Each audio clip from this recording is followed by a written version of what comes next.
सभी बड़े सदा यही कहते आए कि यदि आगे बढ़ना है तो अपनों का साथ दो।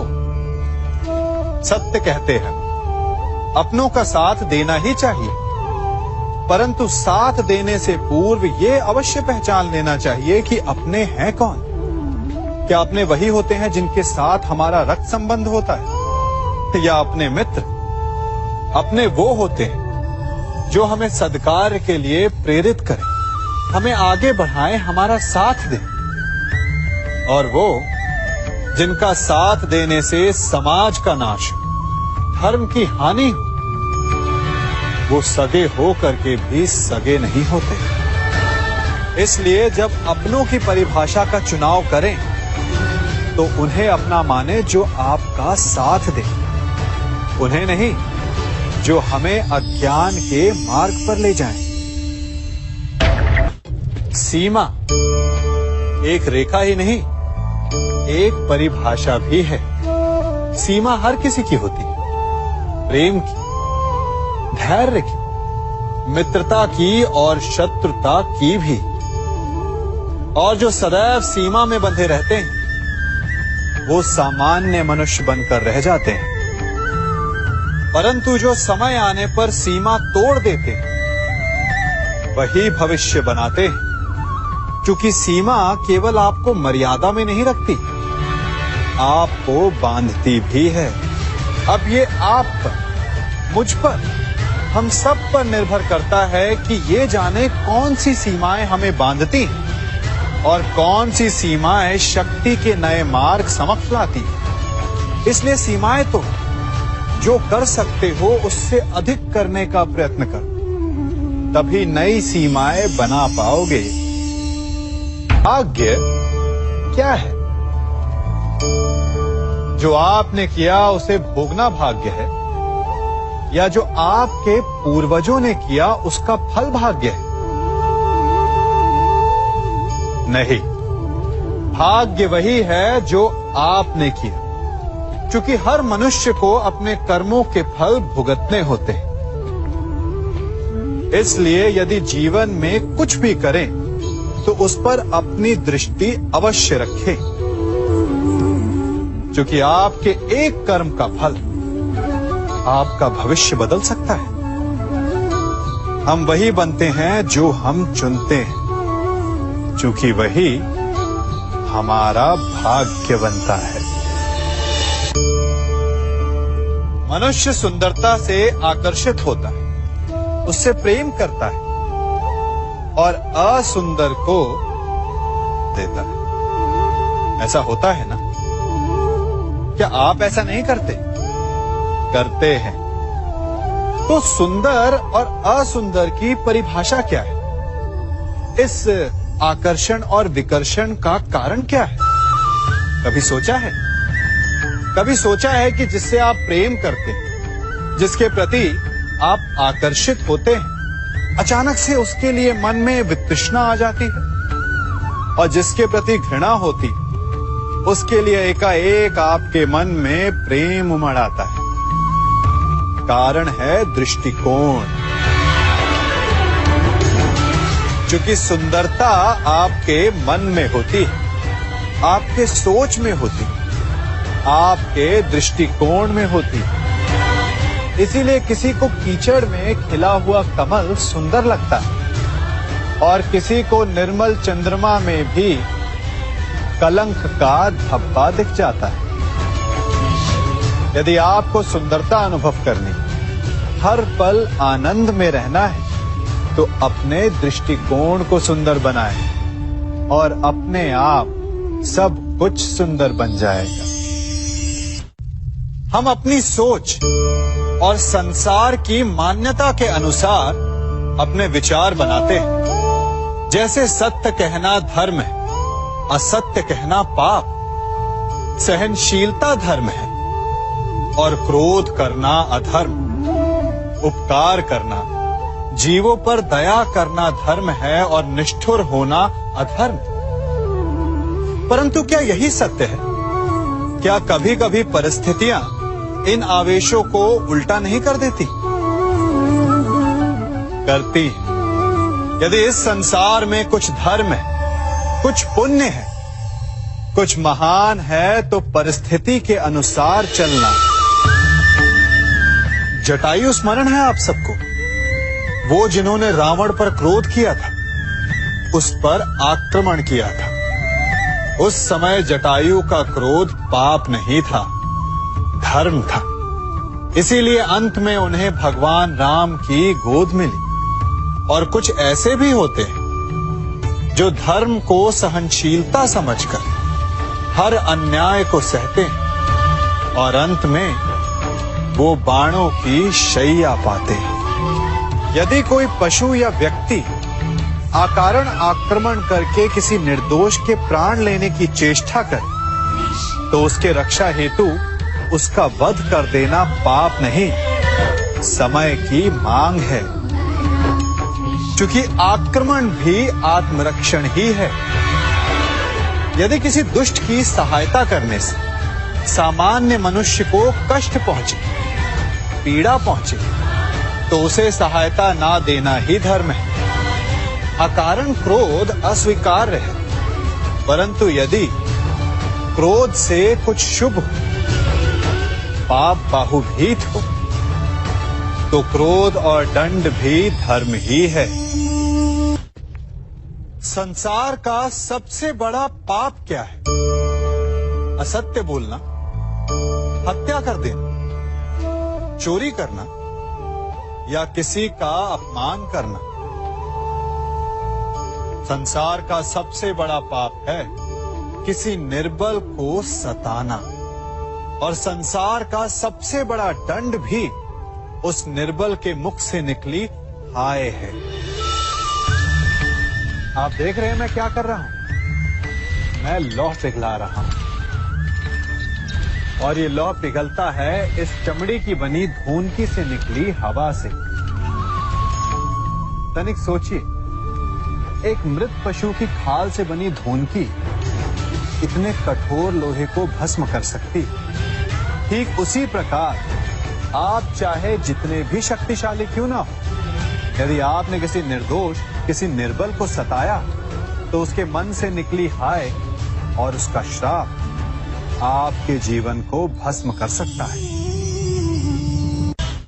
स्वर्ण सज्जन पुरुष और परोपकारी मनुष्यों की गति एक समान होती है। यदि स्वर्ण टूट जाए तो उसे गर्म करो, ताप दो, पिघल कर वो फिर से जुड़ जाता है। ठीक उसी प्रकार मतभेद होने के पश्चात भी एक सज्जन पुरुष और महान पुरुष फिर से मित्र बन जाते हैं। परंतु दुर्जन दुष्ट माटी से बने लोग उस पके हुए मटके के समान होते हैं कि जिनमें यदि एक बार दरार आ जाए तो वो स्वयं ही स्वयं का सर्वनाश कर लेते हैं। इसलिए मित्रता केवल सज्जनों से ही करें ताकि मतभेद ना हो। दुष्टों का समूह अपना नाश स्वयं ही कर लेता है। यदि कोयले की खान में जाओ तो चाहे जितनी भी सावधानी बरतो, अपने वस्त्रों पर कालिख लग ही जाती है। इसलिए दुष्ट मित्रों से सावधान। सज्जन शत्रु प्रत्येक परिस्थिति में श्रेष्ठ है। प्रत्येक मनुष्य सफलता पाने के लिए कार्य करता है।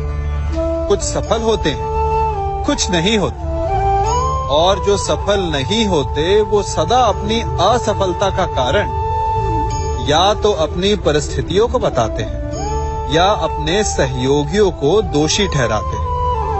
परंतु क्या वास्तविकता में ऐसा ही होता है? क्या कोई परिस्थिति या कोई व्यक्ति किसी की असफलता का कारण बन सकते हैं? उत्तर हां भी है और ना भी। कैसे? आप इस तितली को देख रहे हैं? आपने एक मक्खी को भी देखा होगा। प्रकृति ने दोनों को समान गुण दिए, रस पान करने का। एक तितली फूलों पर जाकर उसका रस लेती और इस अवस्था में नए फूल खिलने की व्यवस्था भी करती है। और मक्खी घाव पर बैठती है, घाव को सड़ाती है और रोग भी फैलाती है। यदि इसमें किसी बात का अंतर है तो केवल सोच का। यदि आप उचित मार्ग चुनेंगे तो आपको सफलता मिलेगी, आप में उत्साह बढ़ेगा, और यदि आप अनुचित मार्ग चुनेंगे तो आपको असफलता मिलेगी, निराशा मिलेगी। अब उचित मार्ग चुनना है या अनुचित मार्ग, ये निर्णय तो आप पर निर्भर करता है। मनुष्य सदा भला बुरा, खरा खोटा, सत्य असत्य की बातें करता है। सत्य को अच्छा मानता है और असत्य को बुरा। परंतु क्या आपने कभी ये सोचा है कि प्रत्येक वस्तु, प्रत्येक भाव का एक महत्व होता है? दोनों ही एक दूसरे के पूरक होते हैं। यदि काला रंग नहीं होगा तो क्या श्वेत रंग की आभा का अनुभव होगा? यदि असत्य नहीं होगा तो क्या सत्य के महत्ता का ज्ञान होगा? यदि बुरा नहीं होगा तो क्या भले पर आपको विश्वास होगा? कुछ महत्वपूर्ण है तो दोनों के मध्य का संतुलन। बुरी से बुरी वस्तु, समय या भाव, कोई ना कोई स्वयं में शुभ छिपाए रखती है। कभी काले गरजते मेघों को देखा है? उसके किनारे भी एक स्वर्णिम आभा होती है। उसी प्रकार यदि आपके जीवन में बुरा समय आए तो आपको अपने सच्चे मित्रों की पहचान हो जाती है। तो बुरे समय में निराश ना हो, उसमें भी कुछ शुभ खोजने का प्रयास करें और धीरे धीरे सब कुछ आपके जीवन में स्वतः शुभ हो जाएगा। संसार में सबसे महत्वपूर्ण क्या है? दृष्टि या दृष्टिकोण, समझ या सोच?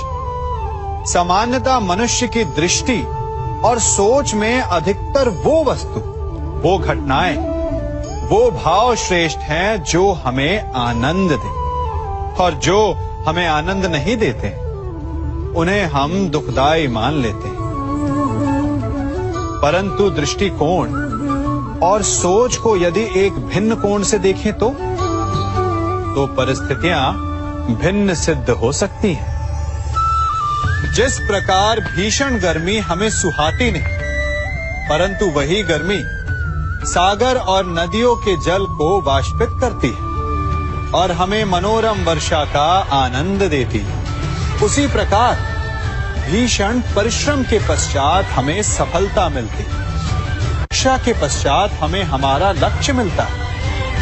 तो सदा स्मरण रखिएगा कि दुख और पीड़ा से भागे नहीं, क्योंकि यही भविष्य में आने वाले सुख का मूल है।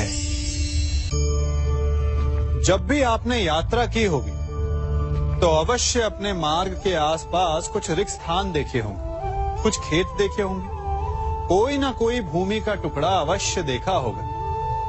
कुछ स्थान ऐसे होते हैं जहां पेड़ लगे होते हैं, जहां माली बड़े प्रेम से उन्हें बोता है, उन्हें सींचता है, और कुछ स्थान ऐसे भी होते हैं जहां बिना माली के खरपतवार उग जाते हैं, कुछ अन्य पौधे उग जाते हैं। माली द्वारा उगाए वृक्ष हमें ठंडी छाया देते हैं, हमें फल देते हैं, ईंधन के लिए लकड़ियां देते हैं, और बिना परिश्रम के उपजित खरपतवार यदि कुछ करते हैं तो ये कि वो भूमि को बंजर बनाते हैं। हमारा मन भी रिक्त भूमि की भांति होता है। यदि अपने परिश्रम से उसमें सुविचारों के बीज डालोगे तो फलदायक विचार उपजेंगे, और यदि उसे रिक्त छोड़ दिया तो खरपतवार की भांति अनुपयोगी विचार आपके मन को अपना घर बना लेंगे, आपके मन को मैला कर देंगे, उसे बंजर कर देंगे। अब निर्णय आपका है कि आपको सुविचार देने वाला मन चाहिए या कुंठा देने वाला।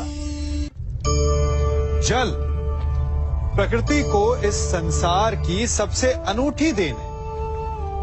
वो महासागर में भी मिलता है और मीठे तालाब में भी। वो पवित्र गंगा में भी होता है और दुर्गंध आती नाली में भी।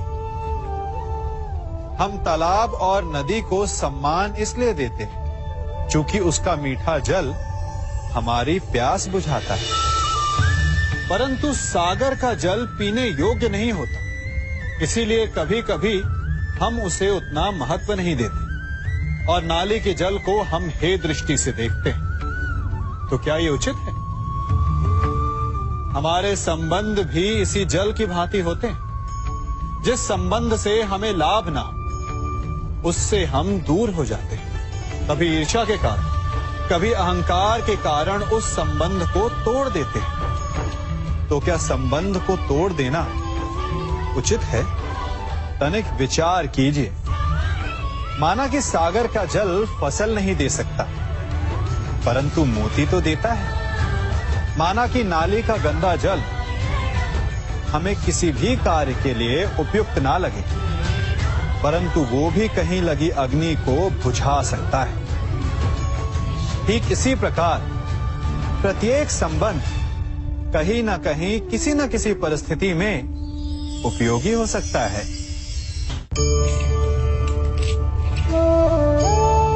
बड़ी विकट समस्या है।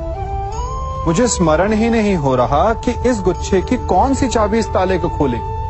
बड़ी देर से प्रयास कर रहा हूं, परंतु ये ताला खुल ही नहीं रहा।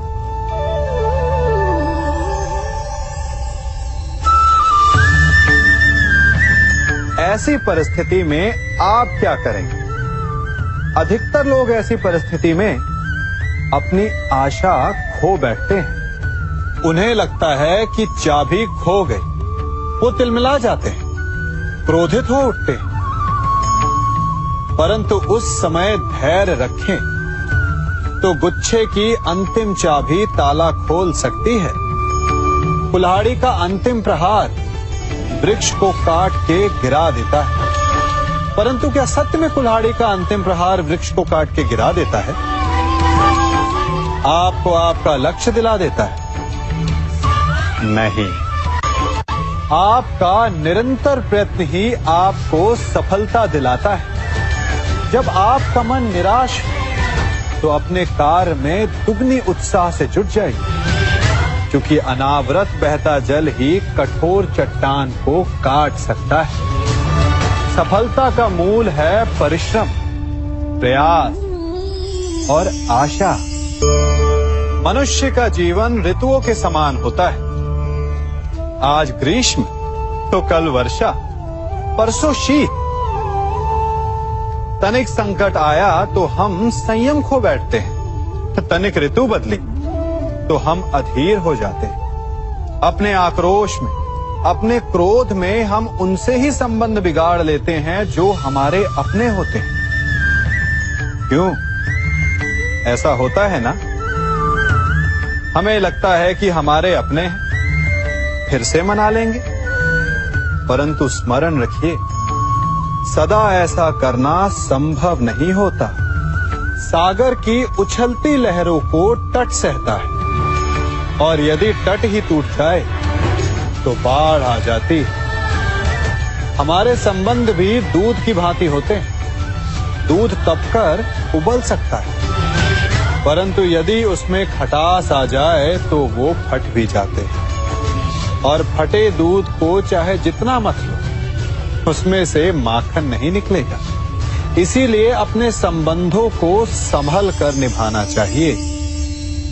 मनुष्य की सबसे बड़ी दुर्बलता क्या होती है?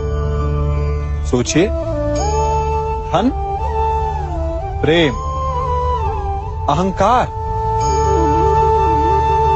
मनुष्य की सबसे बड़ी दुर्बलता होती है उसके रहस्य। चाहे आप कितने भी शक्तिशाली क्यों ना हो, कितने भी प्रबल क्यों ना हो, परंतु उसके रहस्य उसके नाश की चाबी होती है। इसलिए यदि प्रबल रहना है, शक्तिशाली रहना है, समर्थ रहना है, तो अपने रहस्य को किसी को भी ना बताएं, ना मित्र को और ना ही शत्रु को, क्योंकि समय पड़ने पर कब कौन शत्रु हो जाए ऐसा कहना संभव नहीं। विभीषण को रावण के अमृत कुंड का ज्ञात था, इसीलिए प्रभु श्री राम रावण का वध करने में सफल हो सके। इसलिए उचित यही है कि आप अपने रहस्य को स्वयं तक ही